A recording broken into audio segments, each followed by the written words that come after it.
दोस्तों, आज के इस वीडियो में मैं आपको फिर से एक बहुत बड़ी जानकारी और एक बहुत बड़ा समीकरण औरंगाबाद सेंट्रल विधानसभा से लेकर हाजिर हो चुका हूं।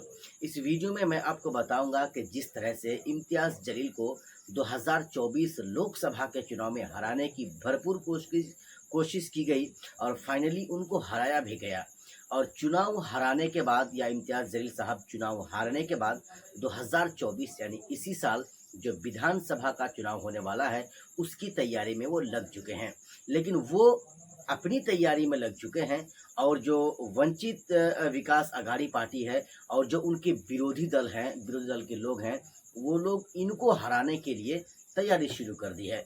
दोस्तों, हम आपको इसी वीडियो में पूरी जानकारी देने वाले हैं कि किस तरह से इम्तियाज जलील को 2024 के लोकसभा में हराया और फिर 2024 के ही विधानसभा चुनाव में उसको हराने की भरपूर कोशिश और उसकी तैयारी शुरू कर दी गई है। लेकिन उससे पहले आपसे एक छोटा सा रिक्वेस्ट है, अगर आप नए दोस्त हैं हमारे इस चैनल में या फिर अभी भी आपने सब्सक्राइब नहीं किया है हमारे इस चैनल को, तो सबसे पहले आप हमारे चैनल को सब्सक्राइब कर लें।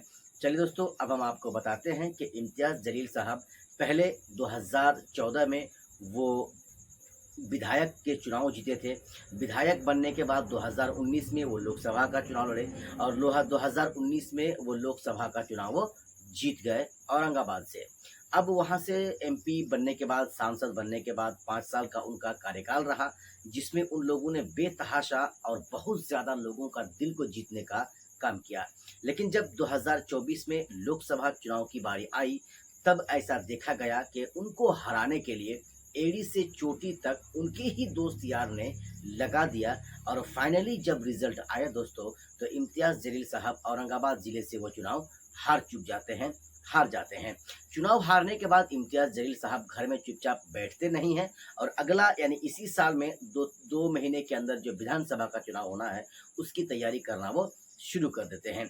इसके बीच में दोस्तों वक्फ संशोधन बिल जो है भारतीय जनता पार्टी की तरफ से पार्लियामेंट के अंदर पेश किया जाता है और उसके विरोध में असदुद्दीन ओवैसी साहब और उनकी पार्टी के पूर्व सांसद इम्तियाज जलील साहब खास करके 23 सितंबर को जिस तरह से औरंगाबाद से तिरंगा यात्रा को निकाला, जिसमें कई हजार गाड़ियां जो है, बहुत लंबी गाड़ियों की लाइन मुंबई के अंदर आई और मुंबई के सड़कों को जाम कर दी।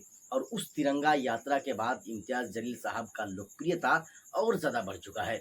उनके जो विपक्ष के नेता हैं, उनके जो विपक्ष के लोग हैं, उन लोगों को ये लगा था कि अगर इम्तियाज जलील साहब ऐसा करता रहेगा तो ये फिर से विधायक बन जाएगा, यानी लोकसभा तो ये हार ही गया 5 साल के लिए, अगर इनका हम पीछा नहीं करते हैं तो फिर ये अगले 5 साल के लिए विधायक बन जाएगा।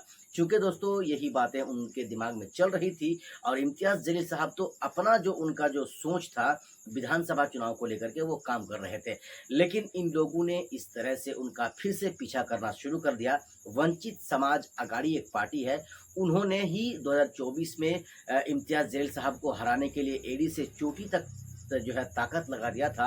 और अभी उन्होंने अपनी पार्टी की तरफ से, वंचित समाज पार्टी की तरफ से जो है, उन्होंने जो उम्मीदवार उतारा है चुनावी मैदान में, जहां से इम्तियाज जलील साहब चुनाव लड़ रहे हैं विधानसभा का, वो मुस्लिम चेहरा को उतार दिया है।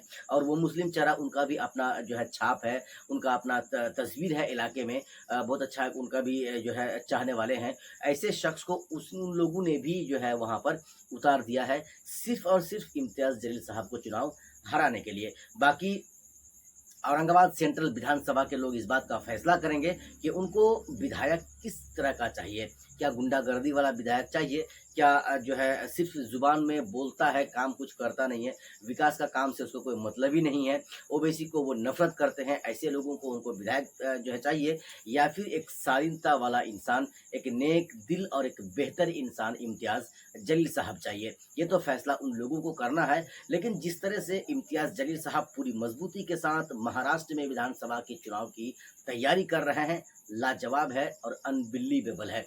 हर दिन दोस्तों आप देखेंगे बड़ी बड़ी पार्टी के बड़े बड़े नेता एमआईएम पार्टी में आ रहे हैं, जुड़ रहे हैं, सदस्यता ले रहे हैं और ठीक चुनाव से पहले पहले एमआईएम पार्टी को मजबूती प्रदान कर रहे हैं। रहा सवाल दोस्तों लगभग 5 से 6 सीटों पर ओवैसी साहब ने भी अपना उम्मीदवार का ऐलान कर दिया है। उनमें से 2 तो वर्तमान में विधायक हैं, मालेगांव और धूले से, दोनों से जो है विधायक हैं वो तो लड़ेंगे ही। मौलाना मुफ्ती इस्माइल साहब लड़ेंगे और उसके बाद फारूक शाह साहब, ये दोनों तो चुनाव लड़ेंगे ही। इसके अलावा पूर्व विधायक वारिस पठान साहब, उनका भी नाम का ऐलान हुआ है। पूर्व सांसद और पूर्व विधायक इम्तियाज़ जलील साहब, उनका भी नाम का ऐलान हुआ है। और भी कई जो है फारूक शाब्दी साहब, वो भी, उनका भी नाम का ऐलान हुआ है। और भी जैसे जैसे जैसे समय दोस्तों गुजरता जाएगा, उम्मीदवारों की फेहरिस्त, उम्मीदवारों की लिस्ट बढ़ती जाएगी, नामों की लिस्ट। बाकी दोस्तों आपने हमारे इस पूरा वीडियो को देखा, आपको क्या लगा कि वाकई में क्या इम्तियाज़ जलील साहब को चुनाव हराने के लिए ये लोग प्रयास कर रहे हैं?